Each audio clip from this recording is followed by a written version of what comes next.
down my hallway. I mean, I got up to look. They were waiting in line to come ask me for help. I didn't know what it meant. At this time, this was in the early 80s. We didn't have internet. We didn't have books on ghosts. Like my dad had was the Encyclopedia Britannica. I kept looking in there for like ghosts and witch stuff. And like, there was never anything paranormal. So I guess they're right. Maybe I am crazy. Maybe I am evil. But my only mistake was just telling my mom what I saw. Because if I wouldn't have told her, it would have been okay. I probably could have just helped them. But when she found out, it scared the hell out of her. She sent me straight into Christian school and counseling. And there was nothing wrong with me. I could just see things.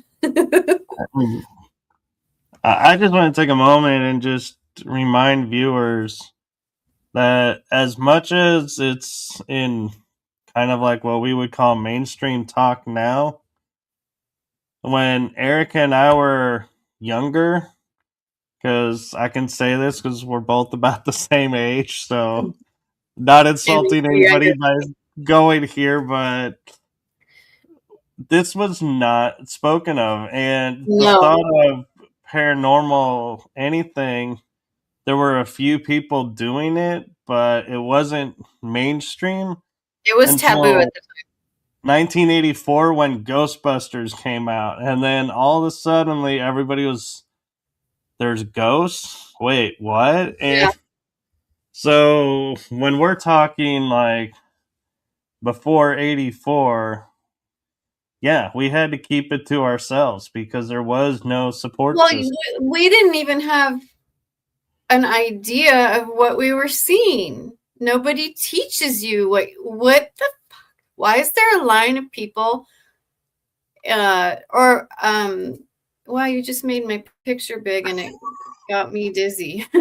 Thanks. As I grew up, I remember after that I would be driving. I was learning to drive, and it was horrible because I would see people that got hit standing in the freeway because they would want my help, but then my car would go right through them. And many times I almost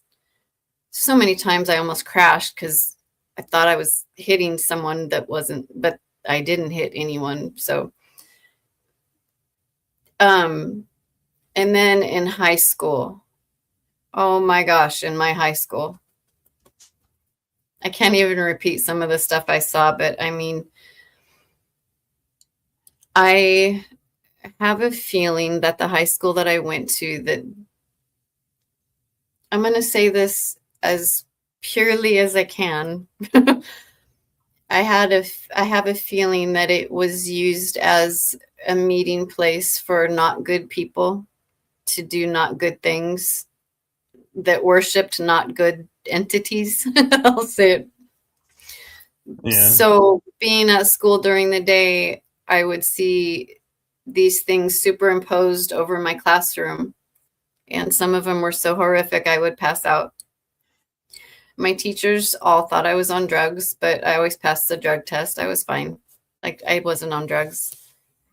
But what if they started calling me names? Even my teachers would call me names because I would have such strong visions. I would scream in the middle of class, or I'd pass out, or it wasn't fun. You really get labeled crazy, especially back then when no one knows what to do with you. Boy, I wonder what life would have been like if we had crossed paths back then.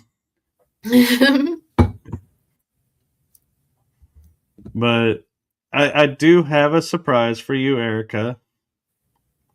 Is that good or bad? Yes, it is. I love that. I love that. I love that. One of my favorite quotes. Really should make that your bottom line right here, because fear kills everything. Fear doesn't really exist. fear was taught to us to control us. If we were living through the natural laws, the natural way of being, we would have no fear, no issues with fear. And it's what these entities that we see, you know, those shadow people that you saw in your room. There you go. Shadow people that and even my grandkids see it. My kids saw those. They're not always negative. Some of them are people checking on us. Some of them are watchers that are supposed to just watch what's going on on the planet. There's like Hat Man, and then the one with the red eyes. They feed off of your fear, but they're not. It's all technology. It's all. I mean, and I'll call dark magic or the occult technology. Everything is a technology in itself, but all these things that it's the reason why they have all these scary movies now is because they're trying to get us to really believe that fear is, I mean, the more fear that they can like put into humanity, the more they can feed off us. It makes me sick. Yeah. And so. Oh, wow. Wow, how cool. And that's really cool that you got to see it go in and out of the ocean. Not many people see it doing an hour and that. a half, yeah.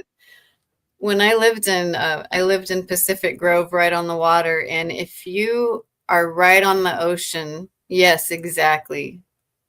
If you are right on the ocean, you can see a lot. There's a lot of stuff going on over the ocean at night that I won't talk about because it's just so woo out there, but it's like everyone that lives there knows that it's real.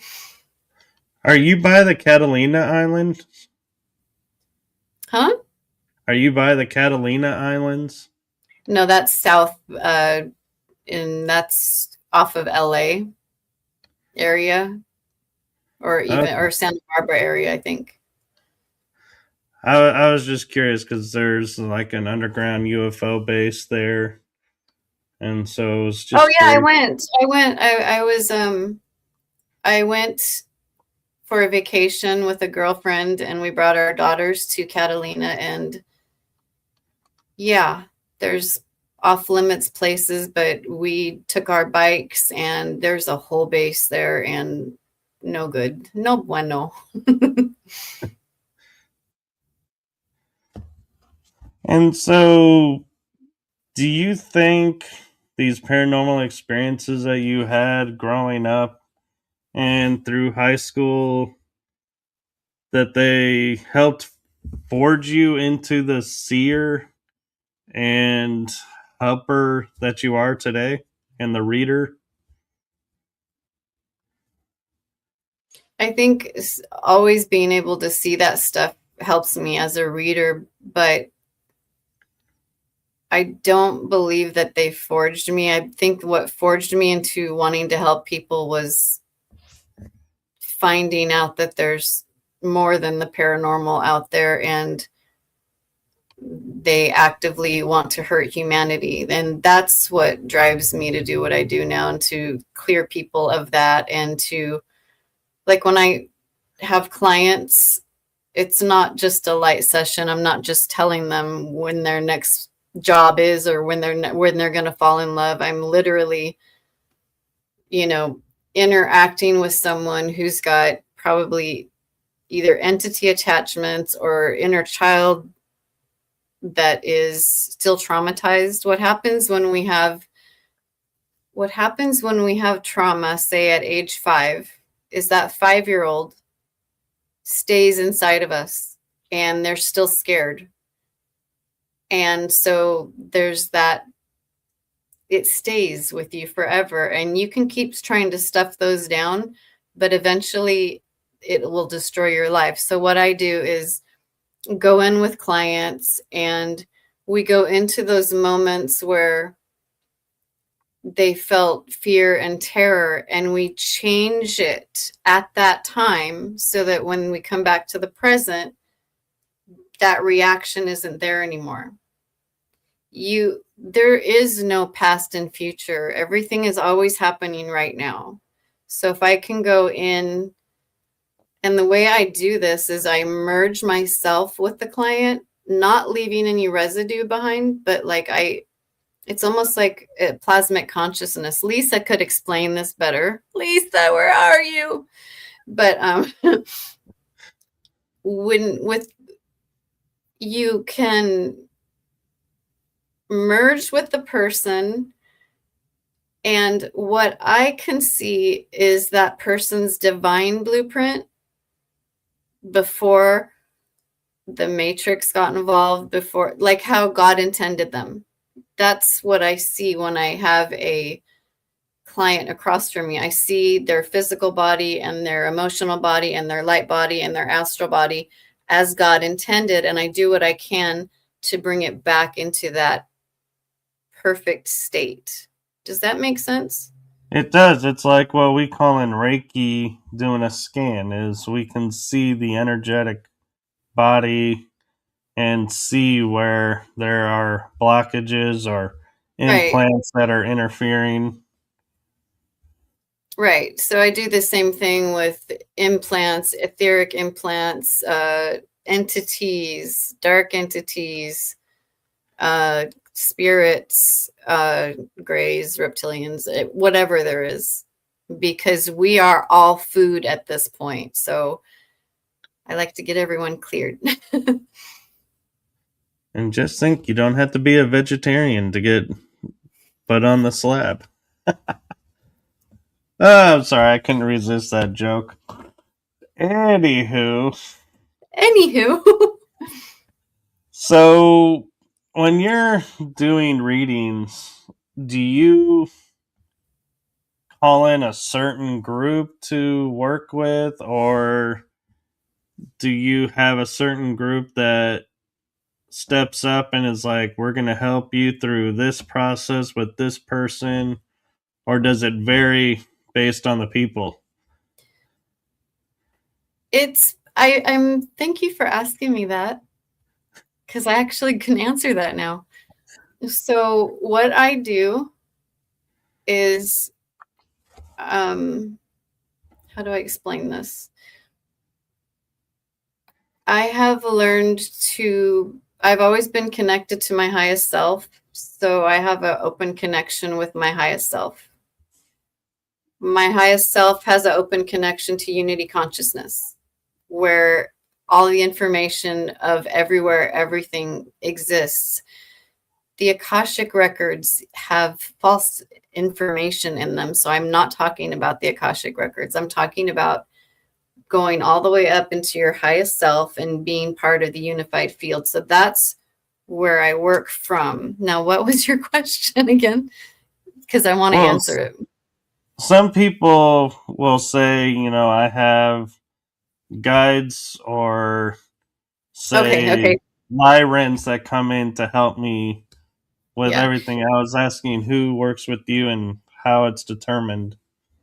So it depends, like you said, it depends on the severity of the situation, and it depends on the client. So my highest self will merge with their highest self because they're asking me for help. So our highest selves just connect.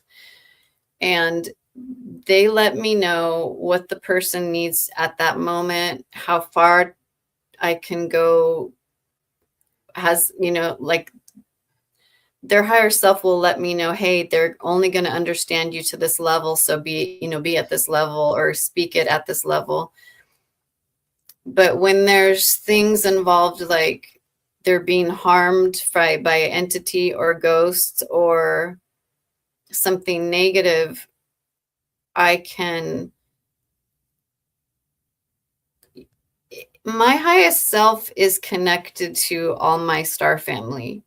And so at this point, in the past, I used to call in my dragon, or I would call in my big cats to go do stuff. But since embodying my high self, all I need to do is lean in and say, you know who I am.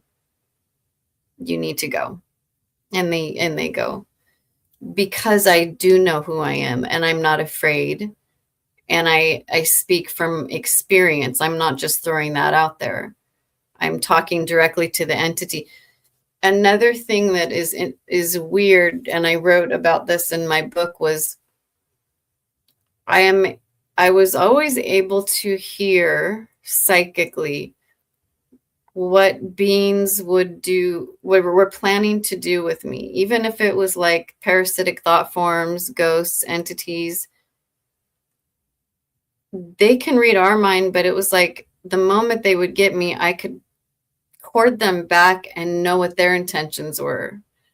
So having that ability, you know, like if you were my client, I would be looking at you, but I would be talking to the entity and telling it where it can go and what it can do. And then I have the person get involved with me because it's, you know, so yeah, it depends. One time I did have to call in the big guns, and it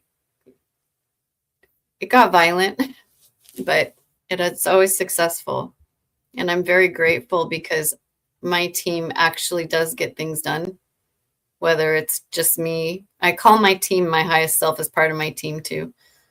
I wonder if I should say we, or if that would be like mental illness. But No, did but that answer your question? you did, and it sounds like you have the ability to piggyback on their signals and communicate Explain with that. them that way. When you were saying that you can hear their thoughts as they're trying to read your thoughts, it's like you're Yeah. piggybacking their ability. Yeah. And so I know exactly what they're planning to do with the person that they're attached to. So I know why they're there. I know what kind of loosh they're getting. I can tell the person, hey, they're feeding off your guilt. They're feeding off your shame. They're feeding off your fear. They're feeding off your regret. Depends on the person. Once we go in and heal that emotional dense wound that the entity has attached to, it has nothing to attach to, and that person's free forever, not temporarily, forever. There are people that are really good at removing entities. Okay, but the entities are going to come back because what they attach to is our wounds, our insecurities, our fears, our self-doubts. And so that's how they stay attached. Right, because it works in the way of if you're telling someone you have to stand in your power and tell them to be gone, they have no power anymore, and you just go, okay, be gone. They can read that you don't believe what Yeah, you're if you don't saying. believe in yourself, Yeah, they'll be like, "Oh my gosh, this one's full of shit." I'm not they'll listening. go, but then they'll come right back because they're like, Yeah. okay, we'll let them think they won, but then we'll be back because they don't believe it. So we'll So I just can go hear back. when they think that. So if they leave, I can hear them saying, "Oh, I'm going to come back at this such and such time." So I'm like, "Okay, I heard them." And I actually I get in fights sometimes because they're little asshats. These entities and spirits that hack us are little asshats. They are.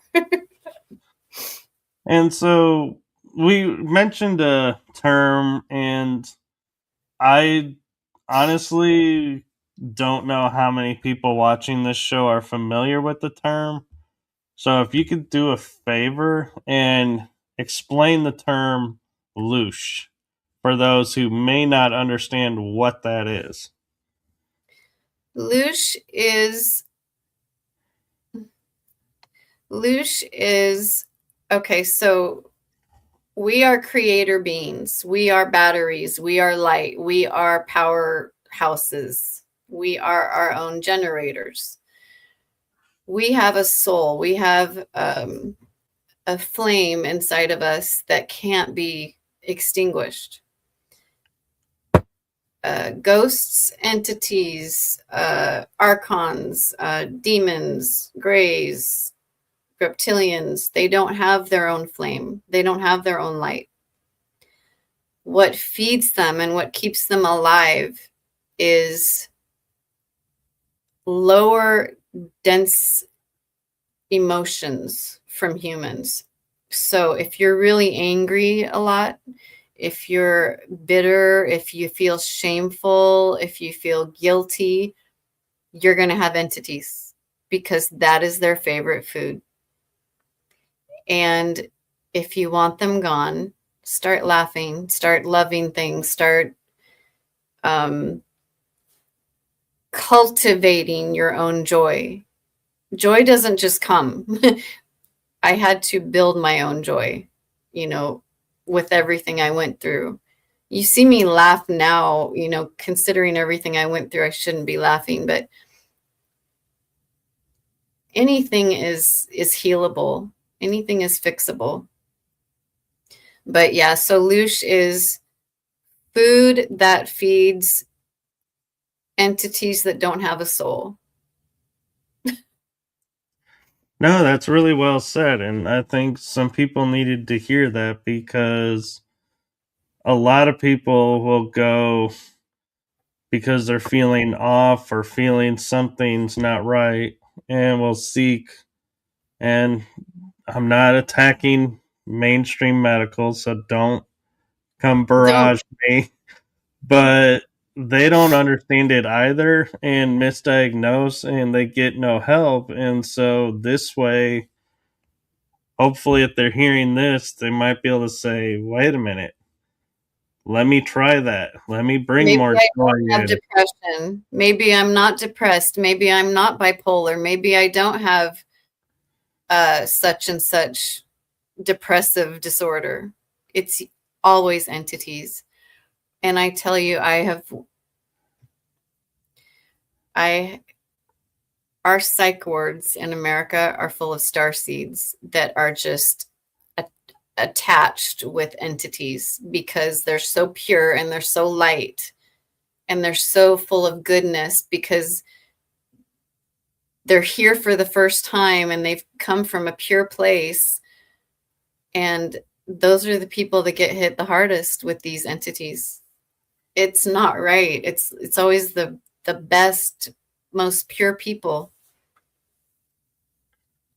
Yeah, it does make you wonder how we survived. Or wait, maybe that's a bad way of pointing that we survived. No. And, as we talk about bringing joy, something that Eric and I talk about a lot, even on writing through the unknown, and when we're talking about much deeper and more triggering topics, that you have to have joy and be able to laugh through all of this because, like she said, surviving what we survived, if we couldn't laugh about it now, I don't think we'd be able to help others and we wouldn't be where we are today. And so, it's, we don't mean it to look like we're kind of like joking and not making Oh, I'm not. and I making told light of the my client subject. We are actually being serious. This is our coping, is we yeah, add levity to it so that we don't get stuck in the deep yep, emotional. exactly. I told my client that yesterday. I said, you see me on these interviews, I giggle, I joke, I laugh, but I have to because I want people to understand that even though all of these horrifying things can happen to a person, you can still come out on top. You can still come out sovereign. You can still heal and find joy again. That's big. That's a big deal. It took me 49, 50 years to realize that I could have joy on this planet. So And I mean, talking about all the stuff we've been through, and Erica has put it in her book, I've put it in my books.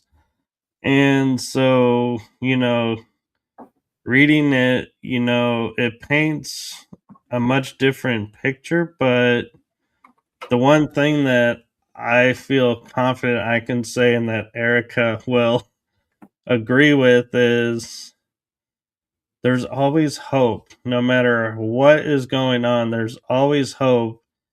And that spark of hope is where your joy resides. And that joy resides because nobody can take the love inside you away. No matter how much they try, it'll always be there.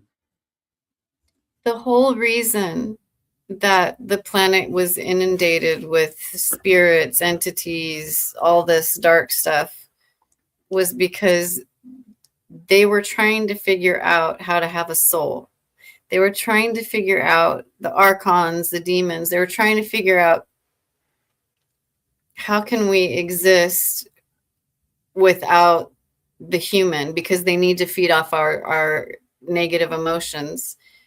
And so they torture us trying to find this out. I found out that the Greys, the way they torture people, and I want to say, I think that I'm going to say this on this show. I really feel like a lot of these places that paranormal groups go to that are so haunted, it's not just dead people. I have a feeling that there's ETs involved, like Greys and portals that had opened. And it's not just one thing. It's not just, you can't believe in demons or archons without believing in the Greys or the reptilians, because those are all, it's all kind of the same thing. They're beings that don't have a soul, that they can't make their own light, they can't create, they can't exist without what we naturally have in here. And so they're trying to figure out how to get it. And if they can't get it, they'll extinguish ours. So really, if you're experiencing, if you think that you have seasonal depression or this or that, or you're angry or agitated all the time, it could be an entity. It most likely is. And the interesting thing is, as paranormal investigators, the one thing that every paranormal investigator will agree upon, and I find this so interesting in retrospect, is if you are going to a location, you need to take with you people that you trust, because they can determine when something is happening. So if you're, and what we mean by that is, if you're going in there and you're all smiles and yes, the energy can get heavy. Yes, you could have experiences in there. But if you all of a suddenly are starting to get your entire personality altered, and say Thoughts instead of that aren't being yours. jovial, you're becoming more like closed off, quiet, you need someone there to say, wait a minute, we need to take you outside, ground you, clear you off, and then we can go back in if you're up to it or not. Nobody is There's immune. Nobody's and there's immune. no need to be a hero and say, No. "Oh, I can do, I can take this on or that on." No, you don't, because once they're in, these guys can read your mind. Unless you can read minds, don't go messing around with us, because they Yeah. know they know us better than we know ourselves, because they have that advantage of reading our minds and our auras. We all have natural protection from these things. However, when we haven't dealt with our trauma, and say your trauma is something that, I'm going to just throw this out there. Say you have I'm trying not to break your rules that you showed me. Hold on, give me a minute. I have to think of a different You one. recently experienced a death.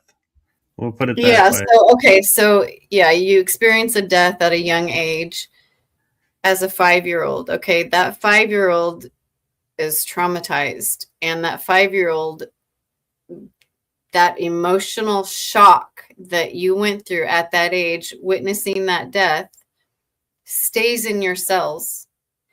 And so you'll have grief and sorrow that never goes away, because there's that 5-year-old you that someone needs to go in and say, hey, come here. I know that must have been really scary when so-and-so died. Here, I'm here with you. You were never alone. It's okay. You don't have to be scared anymore. And I do this with my clients because there's so much trauma that's happened to all of us. And when we get those child aspects to come back, when we come out of our session, my client won't have that feeling of sorrow anymore. It'll be gone because we found the source of it. But my point was, those insecurities, those traumas leave holes in our natural protection. And we are in a war for our souls. Forget what the cabal's doing. We're in a spiritual war still. You have to know who you are. You have to know your baseline, your true north, what your natural energy feels like without interference. And you have to memorize that, because then anything that comes along, any interference, you'll know, and you'll be like, be gone. And that's how you're able to keep clear and navigate this very intense, difficult existence on Earth. And one thing I want to add to that and piggyback off of what she's saying is, even the strongest of the strong has an off day, so to speak, to where something can get through your defense. Yeah. And it doesn't mean you've gotten weak. It doesn't mean you let your guard down. It doesn't mean you failed at something. It happens to all of us. The gift of it is how we see it, how fast we see it, and can adapt to it. That's the human spirit. And the human energy is,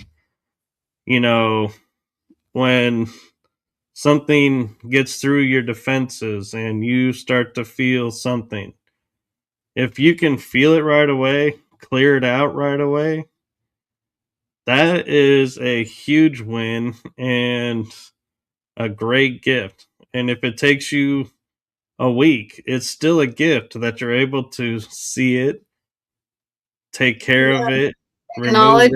Acknowledge this is not mine. And I suggest to people, when something comes in your energy field that isn't yours, say, that's not mine, out loud. Well, unless people are going to call you crazy, but really, that's not mine. That's not mine. And you'll feel it leave. Yeah. These things literally, what Lisa told me tonight, she says that she thinks her fevers came on because last night she saw, ready for this, she saw these, like, remember in Stranger Things, that big squid thing in the sky? Yeah. She saw these dark black things, and they were all going through the sky last night. And she said they had tentacles, they were black. And if you are in a state of disempowerment, these things that fly through, they'll find something to feed off of. And I'll say this again, it's so important to know your true north, your true, who are you without the interference? What does your energy feel like without anyone else's in it, And the beauty of it is you don't have to have people around you constantly. So I will share this experience only because Erica and I have talked about this on other shows. When something is off with Erica, I can pick up on it and will reach out to her and be like, hey, what's going on? And she's like, oh, you could sense that. And, we talk about it and move through it. Or if I'm off, she'll message me and goes, are you sure you're okay? And I'll be like, well, I'm dealing with this. First, you're like, I'm fine. And then, well. Yeah. Because, still have that quote unquote societal male thing where, we're but I supposed think what to you're be. saying is that when these things happen, it's okay to ask for help. Right. They still happen. I mean, even though I teach how to get rid of these things and how to clear yourself, I still get hit. I still get hit when I'm caught off guard. And the amazing thing about this is, without giving away too much information, Erica is on the West Coast. I'm in the central US. So, there's more than 1,000 miles between us. But yet, energetically, we'll pick up on each other. So don't feel like your help is those people that are around you constantly. Yeah, They can be anywhere. Yeah, I'll just, like, if I get scared, I'll call, like, if I'm on the road or something, I'll get scared, I'll call you and say, can you watch my back? And he's like, yep. I was told of 2 paths of human evolving, the second try. Yes. I don't know about, the 1,000 years already happened. That was in the past. Yeah. And so. But wait, let me answer that question. Yes, the archons, the entities have been told that they need to vacate. However, they're kicking and screaming as they go out, and they're really causing a lot of damage. So just keep your eye out. And it's not a good time to go paranormal investigating, Michael Kopf. I'm not right now, actually. Thank you. Maybe wait. But anyways, everything's going to change in a few days because we've got Blue Star Kachina visiting. We do. And this actually leads to Surface Planet Radio 8806's question really well, actually. Third dimension reality versus higher dimensional. What does that mean? I think he's viewing, when we're talking about the spiritual war, that it's on a dimensional level. And yes, we are talking about third density. We're in the 3D, yet what we're fighting is in the 4th D, the 5th D. So, yeah. Scalar communication. I'm not. I have a little bit of experience with scalar waves, but I don't know. Do you have more? It's kind of like a communication, like a telepathy, but it's just a different way. You choking? My throat is getting very dry all of a sudden. Do you have a drink? Here. I normally have a drink, and for some reason, I didn't grab one today. I have 2. Look at her double fisting it. I'll drink for you. Actually, that can work. Actually, that did. It does feel better, actually.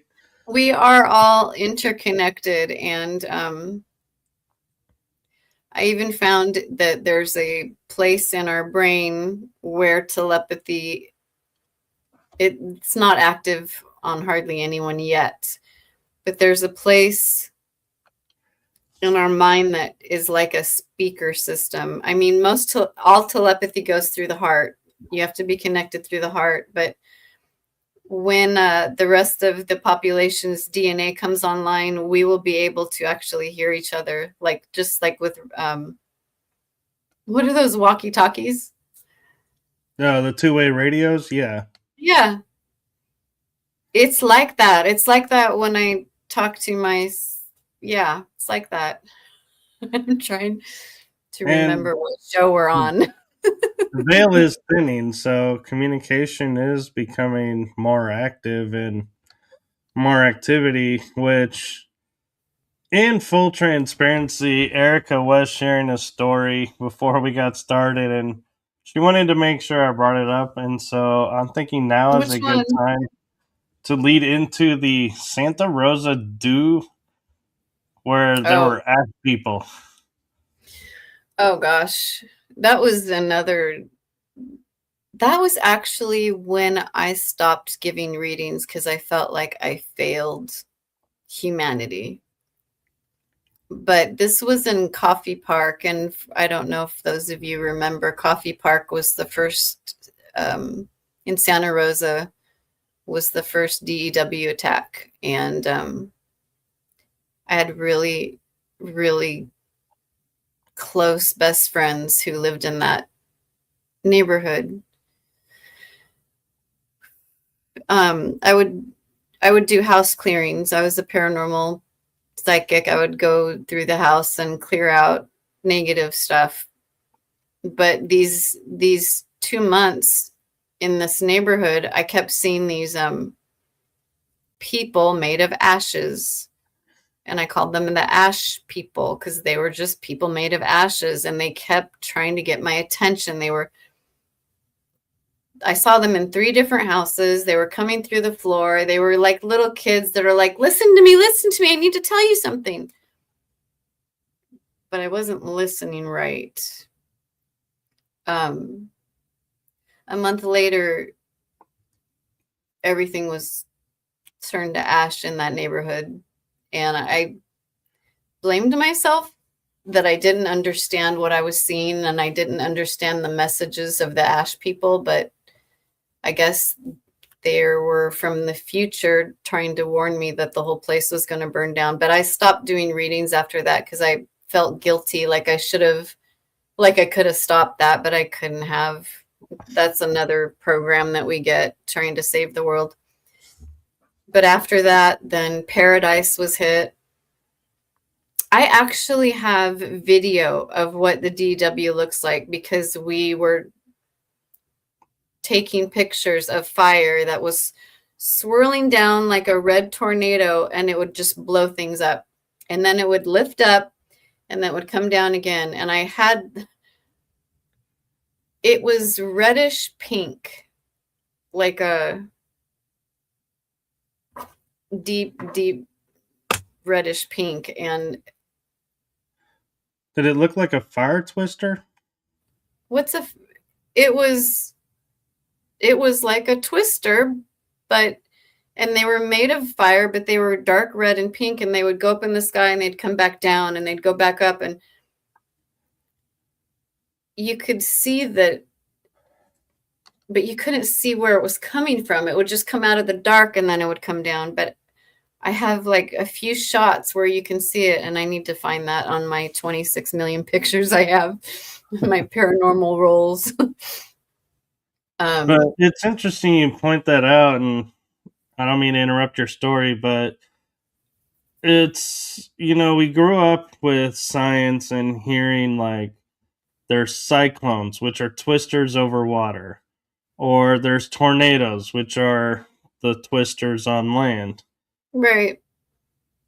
Never heard fire twister until recently with all the wildfires and everything.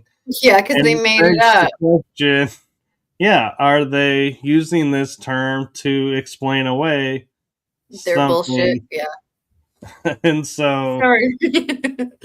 oh, you're fine. And so, what was the Paradise Dew Operation Fire all about? Do you know? Surface Radio 8806 is asking. I do know. Can I answer on your show, Michael? You can. There were very important people who were living there that were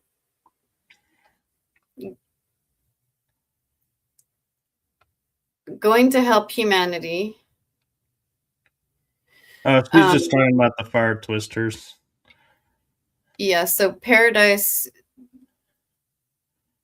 there were people from another planet that were helping humanity, and they lived there, and they were targeted. And it was really messed up. I don't want to go into detail. It's very sad. No, it is, and I respect that. And Nancy Noonien Kelly has a question for you, talking back about your experience with the Ash people, saying, unless you're well versed in that kind of happening, how You would you don't. Yeah. recognize it? And she says, I think she's meaning to say you didn't fail anybody. It was just hard because it was my best friend's house, and I had to watch her suffer from PTSD for years, and it broke me. So, and I feel like this is where that adage comes from. Oh, I actually got to use the word adage. which one? The what doesn't break you makes you stronger. I hate that. Going through and experiencing all of this, and I don't think what it means though is, I don't think they're referring to like muscular stronger. I No, think it makes your spirit stronger. Yeah. Like, if I hadn't been through everything I had been through, I wouldn't have the immense amount of wisdom to be able to talk about what I talk about. But I'm done. I'm strong enough, universe. Okay, so enough. That's all I have to say. Yeah. Like, stop putting us on repeat loop. Yeah, I'm off the strong ride. enough. Thanks. We got it. You can take me off the ride. No, and I'm just curious, with all your experiences throughout your life that you've done with the paranormal, what do you feel like is one that you want to talk about that left the biggest or left a large impact on you?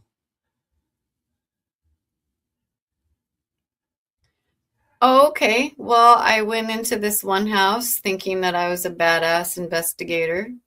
Didn't protect myself because I thought I was a badass. I was like, oh, I've done this 1,000 times. Went down the hallway and I was like, get out. This thing picked me up and threw me 12 feet down the hallway, and I landed on my butt. So, yeah, I'm not as bad as I thought I was. So, yeah, these things can do damage. It blows my mind that, no offense to you, Michael, who's choking. Here, have some more water. Yeah, thank you. I don't know why you didn't bring water. I know. Normally I have like 2 or 3 bottles of water sitting right next to me. I was going to say that it blows my mind that there's haunted houses are even allowed, but I understand that it's probably evil that wants them to be,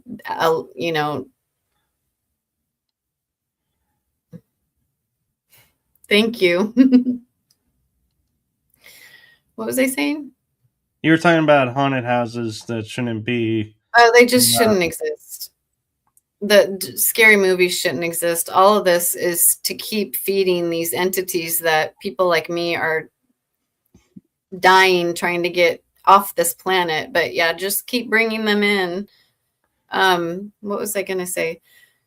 As far as the being thrown down the hallway part, really know what you're doing when you go into a place and you think that you have a grasp on the paranormal, because there's so much out there that we don't know. There are beings out there that you don't even want to know exist. There are beings out there that exist that nobody's told us about because it would probably cause chaos. So just be careful. Know yourself. Know your energy. Put your protection. Your protection on if you're going to go hunting for stupid. Sorry, I'm not trying to offend you, Michael, on your paranormal investigations. It's fun. It's fun to find out the history, but they've just taken it too far and like it's gotten too dark. That's all I'll say. And I take no offense to it, but one thing that I will bring up, and this I was brought awareness to on another show where I was talking with some of the people who were at the time working with the Warren Legacy Foundation. And Lorraine and Edward Warren? Yes. And they were getting a call from a mother who was concerned about their son acting strange. And they couldn't get out there right away, but they assured her they would come out. Meanwhile, she has another paranormal team come out, and I don't know who it is, so don't hound me for the name of the team, but they come in, investigate, leave their results, and walk away. And don't follow up. And so this is what led her to call the foundation, and they're like, we'll get there as soon as we can.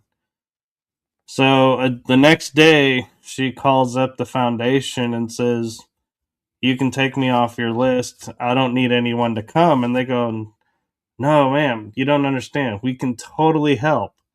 We can be there tomorrow or the next day. And she goes, no, you don't understand.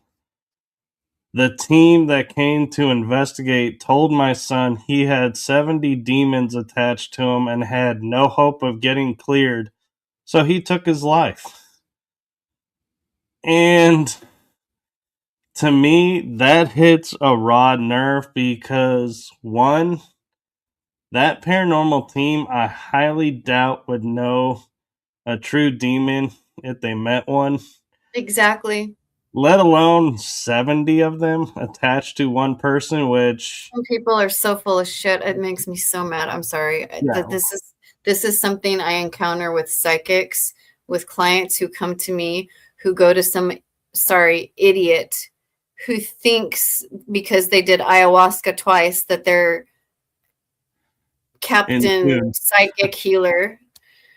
And these people get help from these psychics that aren't psychic. They have a demon, because demons can make you think you're psychic. I'm so done. And you know what I'm really glad about, Michael? I am so glad that the blue Kachina is coming, because this means it's the end of the kings and queens. The masks will fall. The false ones are going to be revealed. So, and the beauty of it is people people like that are not going to be able to exist in this new energetic space on this planet as long as I'm alive. It's just it won't happen. You know, a long time ago I had this dream. It had to do with Egypt, and I remember this hooded lion or leopard being coming and explaining to me about leopard being black leopard. Well, Sekhmet is, if I remember correctly, that's the name that came to me. Is the feline? That's the feline goddess of the Egyptians. So there was this scientist who had been studying some of the writings under the pyramids, and what he deduced was that there was supposed to be this red jewel. And when this red jewel would, I'm sorry, I'm still numb from my surgery. When this red jewel was placed between the paws of the Sphinx, that all false kings and leaders would fall. Okay, so he was looking for this red jewel.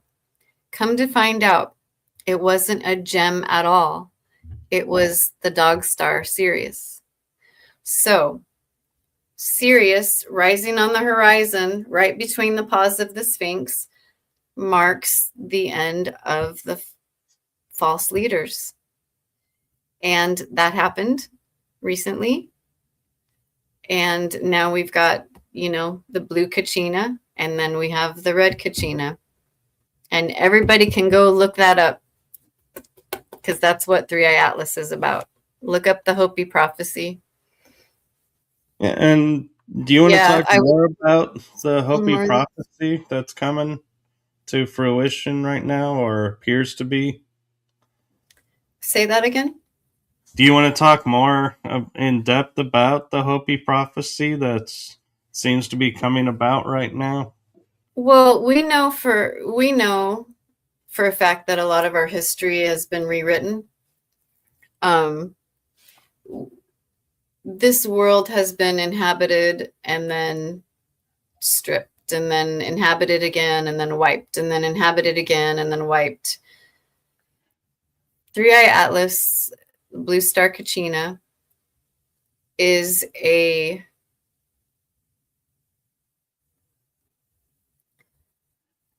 indicator, I guess that's a word I would use, that enough people on the planet have chosen the natural way of love and the natural way of living, that enough people wanted that.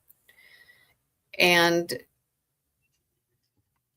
so the Kachina comes because there's so much darkness, and there's so much chaos, and there's so much gender confusion, and there's so much corruption, and the original beings that created this heaven. Earth is actually beautiful, beautiful heavenly place, but it was taken over by dark beings. Again, coming back to the dark beings. So as far as the Hopi prophecy, I'm going to try to get this right. The blue Kachina heralds that the end times are near. Well, end times meaning, and I'll explain this, end times meaning the end of an age. Yeah, the end of an age. But I mean, what this one represents is the end of all of this darkness. It really is. We as humanity have been lied to. We're all under mind control. All of that's about to end. Yeah. When the Kachina comes, we're given a choice. According to the Hopi prophecy, we're given 7 years to choose between love or fear. And I mean, it's really so simple. There are a lot of good people. I mean, anyone you talk to says the whole world is crazy, but there are a lot of good people that are just trying to survive. They want things good for their family.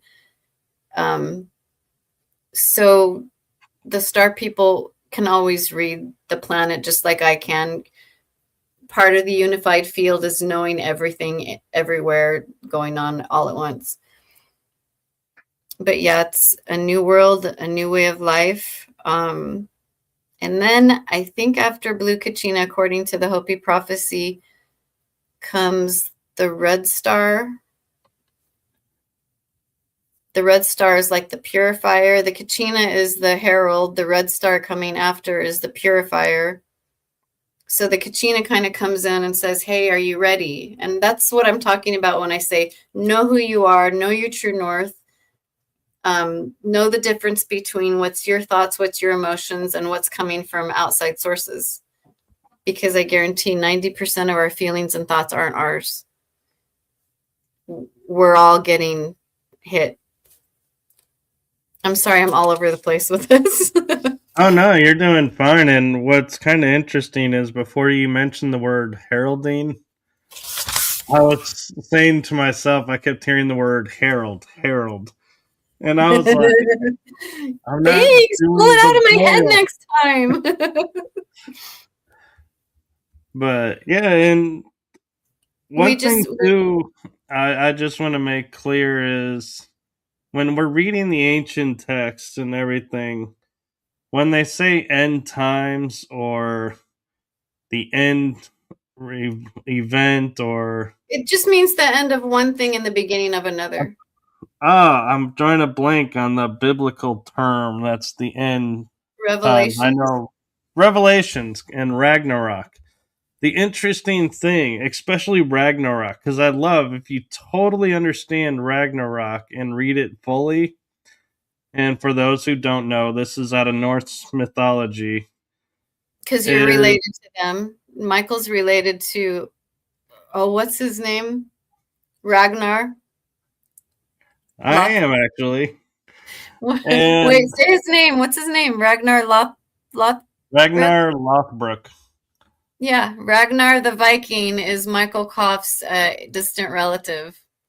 That Yeah, is so cool. but in Norse, when we talk about Ragnarok, it's the death of the gods and the The death false gods. of a lot of people.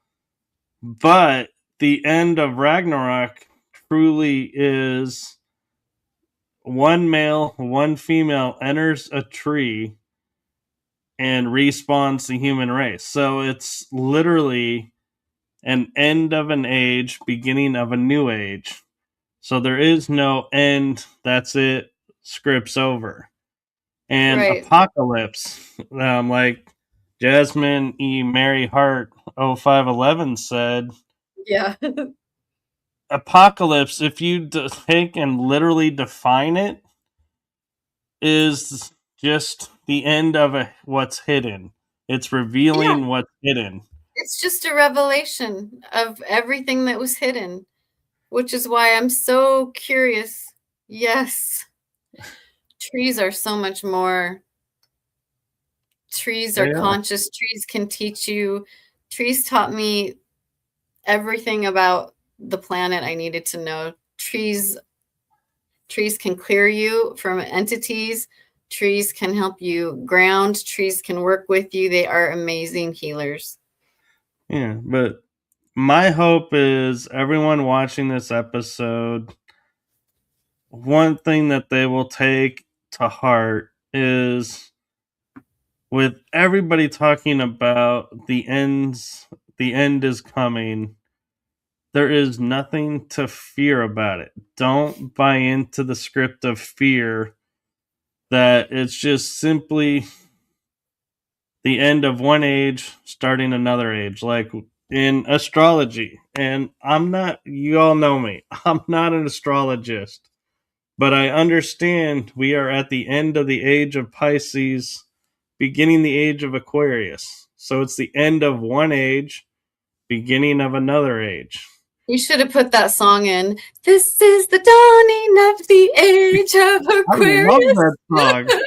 I do too. Fifth Dimension. And I love the fact that the group was called Fifth Dimension that I didn't sang even that know song. that. Yeah. I didn't even know that. Oh, you got to put that song on. Oh, I But would, yeah, but so, I'd get so many hits for copyright infringement. oh, anyways, the Hopi prophecy is basically those who reconnect to the heart, to spirit, to the natural way of love and life are going to be okay. That's what the Kachina is coming to make sure that we're going to be fine. If you choose love, if you choose fear, have fun with that. It's going to be hard. But just remember, this is the interesting thing about the 7 years.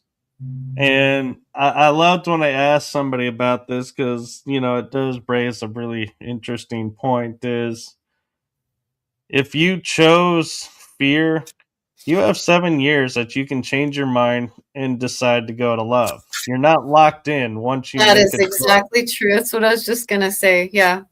And I So said to somebody, I said, well, what if you're in the love, but you choose the fear to be with someone? And they go, why on earth would you choose to go downward instead of upward? And I was like, well, love makes you do crazy things. But she said, yeah, you could choose to do that. And hopefully the both of you would choose love in the end and go jump back. But I have a yeah, you lot of can jump back yeah, and I have a forth. lot of clients who are being put to the test because they're having to choose between their galactic mission and their matrix life that they thought was real, and it's real difficult.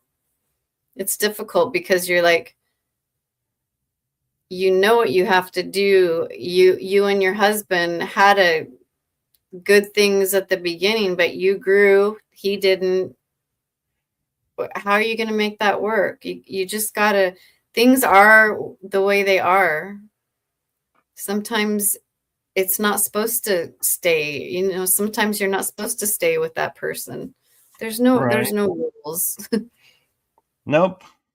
We're all on a path of discovery, a journey Yes. of discovering something new. And I think somebody pointed out it's either every 2,500 or 25,000 years this cycle 26 goes through. 26,000 years, yeah.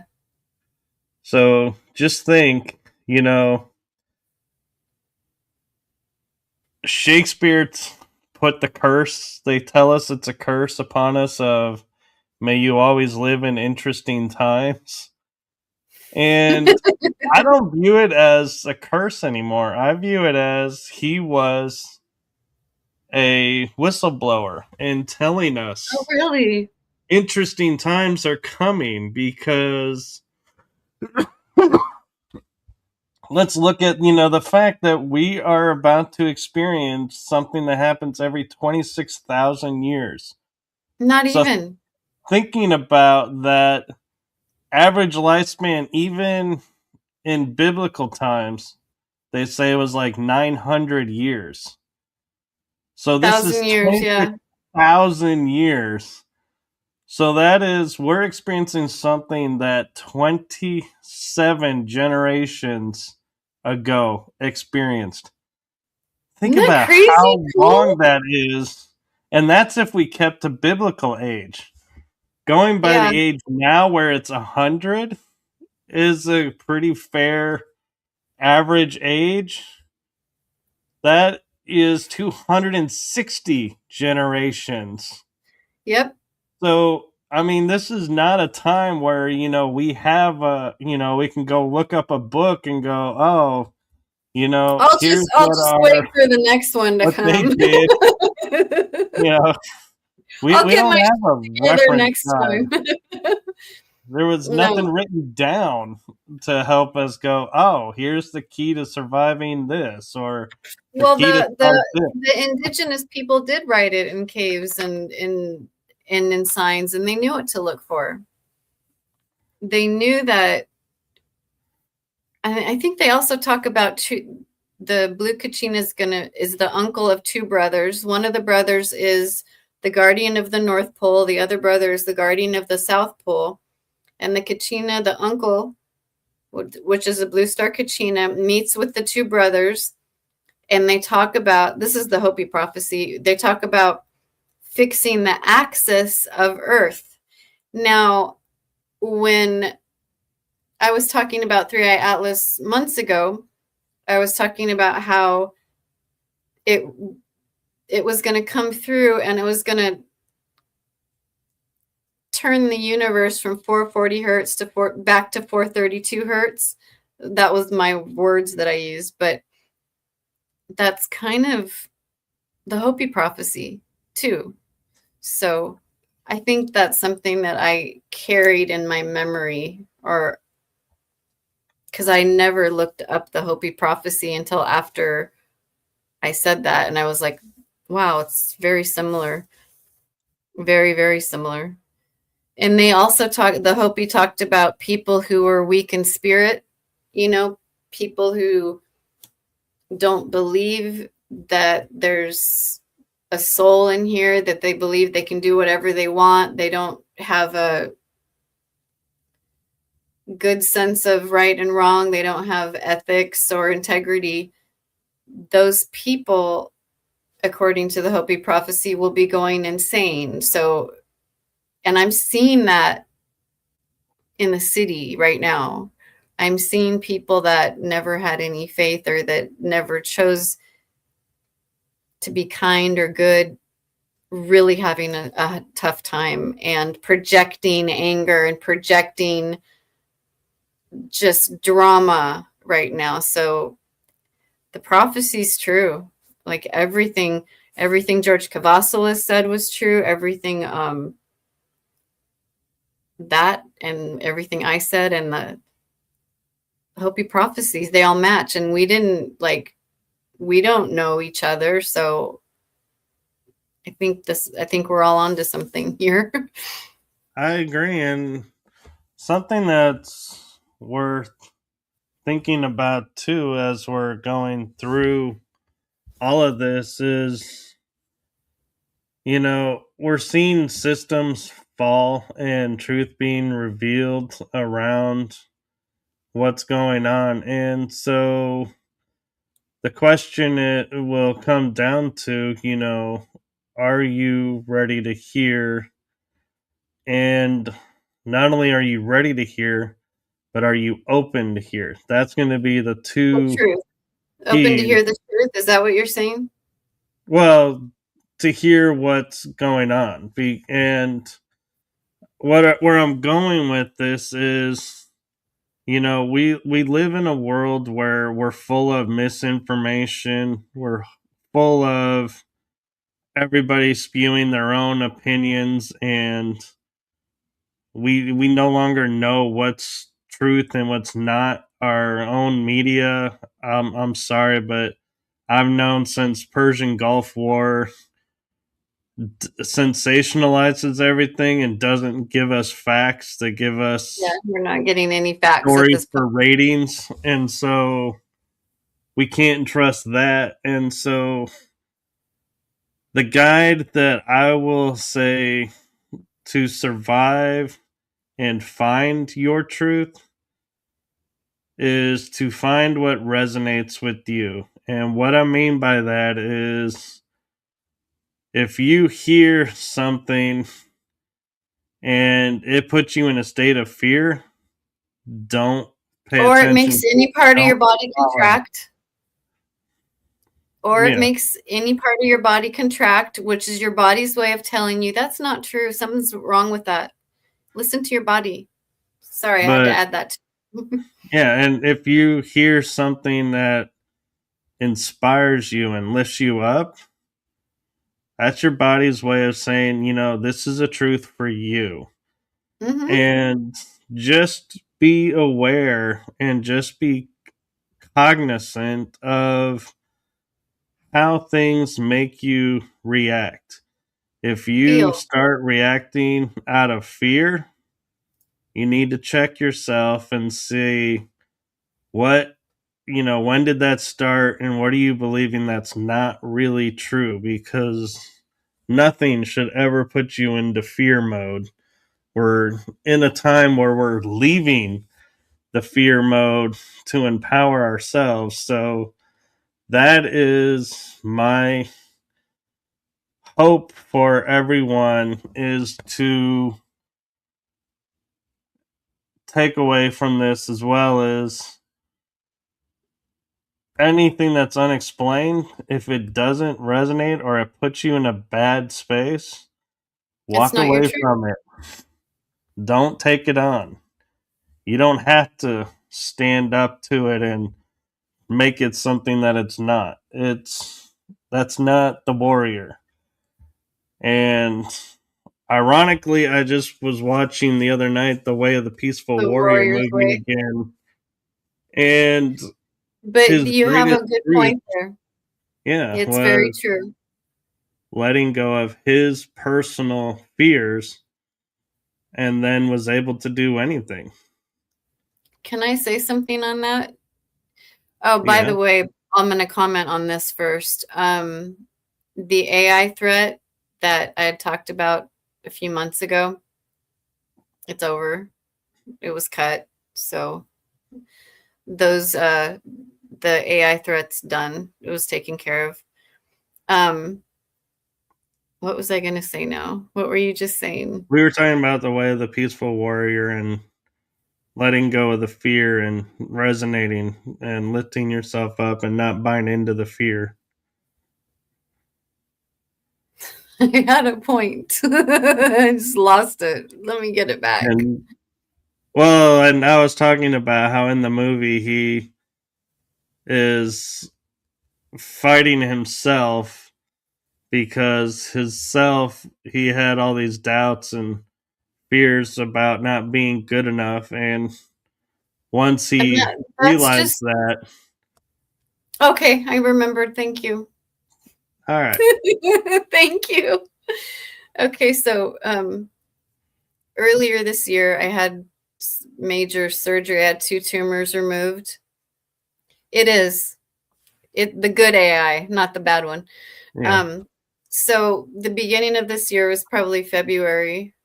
I had the tumors removed, but they were like, "You're still septic. You're not going to make it." That's when they found that piece of metal. But when they told me that I wasn't going to make it, something switched inside me and I lost all of my fear. And I got to tell you, that's when I started talking on podcasts because I was like, I'm going to die anyway. I better get this out now. I had no idea that my mission was to speak and to share what I know at that time. But it was not having anything to lose. Like what I was already going to die. So why would I care if people made fun of me when I share stuff? Why not just share my truth? Why not just get my story out there? And now I'm getting better. Well, I'm still swollen, but that's what losing my fear did. I was able to rise out of this being locked in this prison that the Greys had me in. They had implants in me so badly that no matter what I did, I failed. No matter what I tried to love, I hurt. They had me completely inverted. It's just fear. When you don't have fear, nothing can touch you. It's like even with these negative entities I'm talking about, you don't go up and face them, but I mean, they can read your mind. They can go deep, deep and look for a fear of yours. But because I was dying, I let it all go. Does it make sense what I'm saying? it So I does. had none. It's like when you think about the military or agencies where you work with them and they're like, oh, you have to sign this non-disclosure under Yeah. penalty of you can be killed. So the threat of dying keeps you silent. Well, if you already Just the are opposite. announced you're gonna die, it's like, well, is it better to go out being sick from this or speak my Yeah. truth and they take I me was out? In like, which you know case, what? Because I either knew, way. because I had that, yeah, I had that programming. If you talk, you'll die. So I'm like, well, I'm dying anyway, so I might as well talk. And sure enough, the information that I have been holding on to helps people. Yeah. And Yes, and good for you. Good for you. And I bet you're stronger today. and an interesting thing too is I don't talk about this very often on shows, and so in fact, I think this is probably the first time I've ever mentioned it on a show, either mine or somebody else's. But when I was in my early 20s, late teens, I went to talk to someone who was doing some past life regression work, I think it was, and they made a comment to me, you all your lifetimes you have died at the age of 25. And so I thought, okay, so being in my, let's say, 22, Oh, you were hearing, 22 when you found that out? I was like, well, if I'm going to end in 3 years, let's go out with a bang. And I just would do whatever and didn't plan for the future because I was like, it's going to be Me over too. anyway. Yeah, What's the right? point? So, and then what's funny is when I turned 24, I was like, oh my God, this is my last year. And so I was, nervous when I turned 25 because I was like, ooh, is it going to be on my birthday? Yeah, when's Or it gonna be? when is it going to be this year? This is the year. Well, then 25 came and passed and I turned 26. And I was like, oh, wait, if we go back and we count and we don't say we start at 0 age, we start at 1, Oh my God, you made it then 26. 25 would be 26. And so I was like, maybe that's why I'm still here. This is the year. And then when I turned 27, I was like, you know what? Think I think that it's lady safe to was say wrong. the prophecy has been broken, and I'm stuck here for a while, apparently. So, More, were you but excited? You were like, "Yeah, I get it." actually, what's funny is at that point, I think I really started to embrace my metaphysical side because I It's something realized, when you lose fear, uh, when you yeah, just it's like this is all new territory. So it's like I don't have to worry about screwing it up because it's all right, new. So, right. So I want to tell everyone, live like you got told you're gonna die, because it's, really live like someone told you you're not gonna live. Live your life like every day is your last. Do everything that you want to do. Do everything that lights you up. Don't hurt anybody. yeah, But you know what I mean? don't go do committing crimes what you thinking. do what would frighten you. If you live, yeah, it's just, it was so liberating. In other It was, words, don't let things hold you back. You yeah, start to exactly. live life to the fullest, and there. So y'all know I like to go to movies for references, and We all I do. We just don't have gotta. anything else to use as references.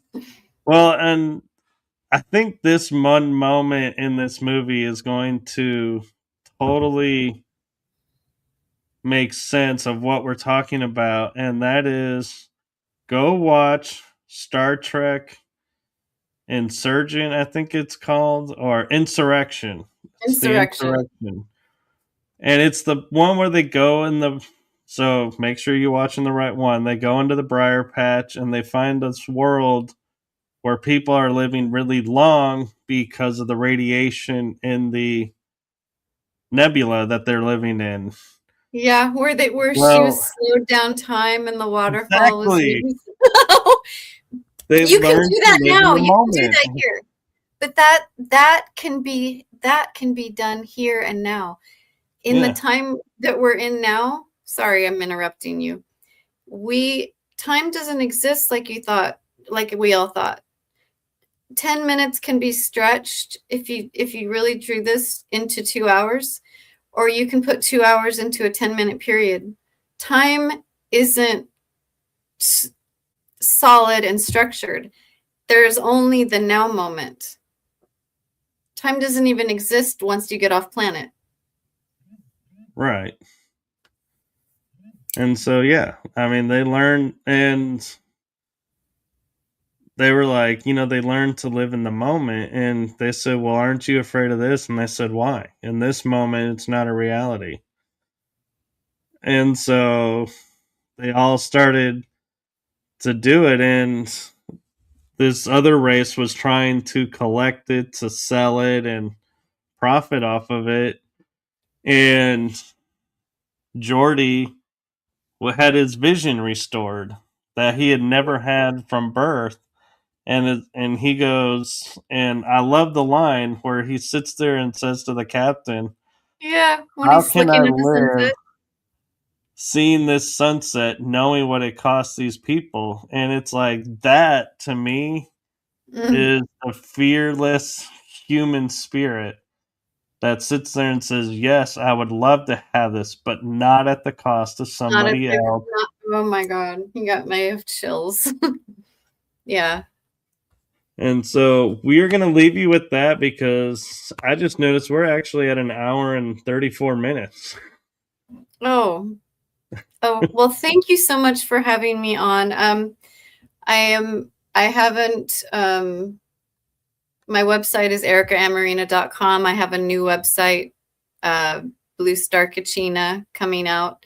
I have a YouTube channel. I can't remember what it's called. If you search Erica Amoreena on YouTube, you Erica will find it. Amoreena, and I think it's Blue It Star is. Kachina on It's YouTube. Erica Amoreena Blue Star Kachina, I believe Yeah. is the So, full title.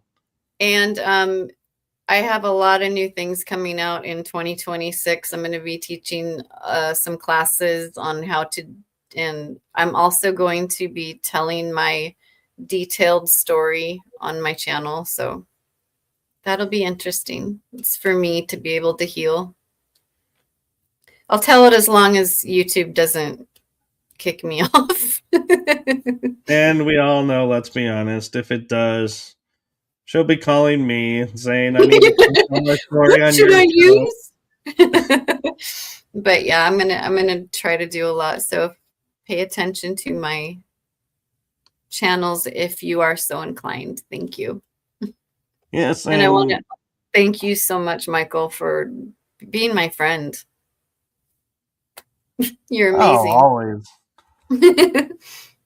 And one last question before we go is, if somebody wants to reach out to you for a reading for help, is that through the website or is that through another means? EricaAmoreena.com. Yeah. Okay. Just want to make sure. Thank you.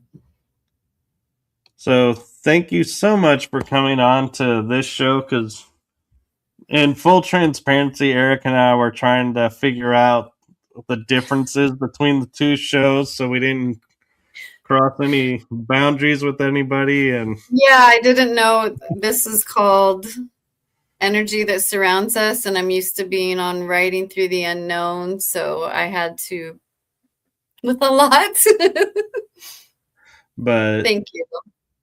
now I can honestly say when she comes on, I can hold my head high with the fact that she has been on both of my shows that I created. So we can bounce back and forth. And so be sure to like and subscribe to this show as well as Writing Through the Unknown because, well, let's be honest, you never know when Erica's popping up Oh, because she is actually, I'm going to shamelessly promote, oh will be yes. back on in a few days.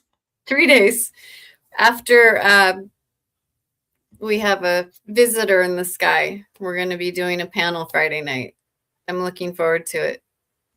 And that'll be on Writing Through the Unknown. So make sure you are I'll put following those on that. my. I'll put both of these on my YouTube channel as well. Aw, you're so kind. I know. Thank And you.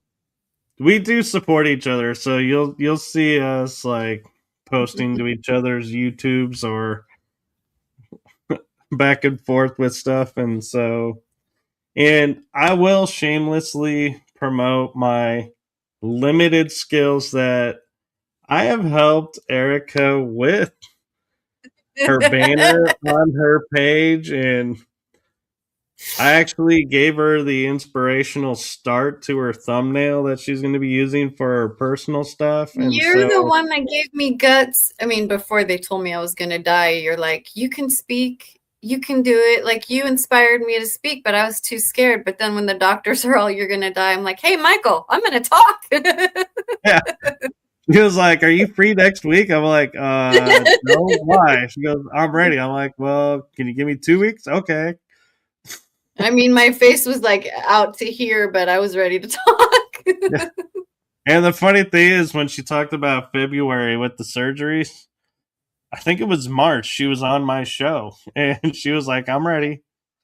Yep. And we, And that was right after they took a screw out of the deepest part of my skull that had been placed there to prevent me from talking. So I just thank you for all your help, Michael. You're you're amazing. welcome. You're amazing. So are you. Wonder Twin powers. You guys can kind of see why we call ourselves the Wonder Twins. Because they're retarded. Wow.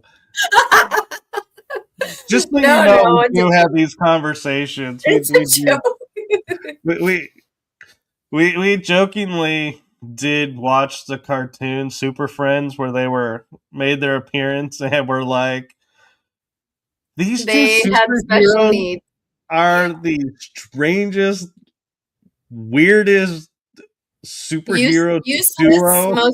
it was the useless, most useless superheroes ever. I can turn into a bucket of water. I can turn into a bird. They couldn't do a damn thing but put out a forest fire. What else was there to do?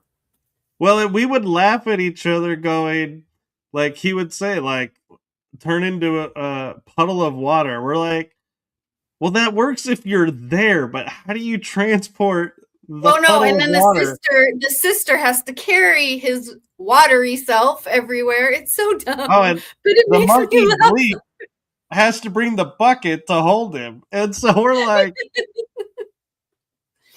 and you're like, are like 1,000 miles away from the point of instance. And so she's got to fly this entire distance carrying a bucket of her brother Yeah. to go Or when help he the other.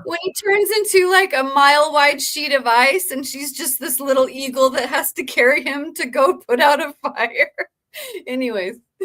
Yeah, it was like we were watching them and we were just like cracking But up. when I looked closer at the cartoon, I realized that they are special needs superheroes. Yeah. So it's just perfect for us. Yeah, we were like, yeah, this is gonna go over well. Thank you. We're I like needed that laugh. we're like Wonder Twins 5.0. We've actually evolved There you go. and gotten Wonder Twins better. 5.0. But thank you for coming on to this show and sharing your paranormal experiences and your adventures with us. Thank you.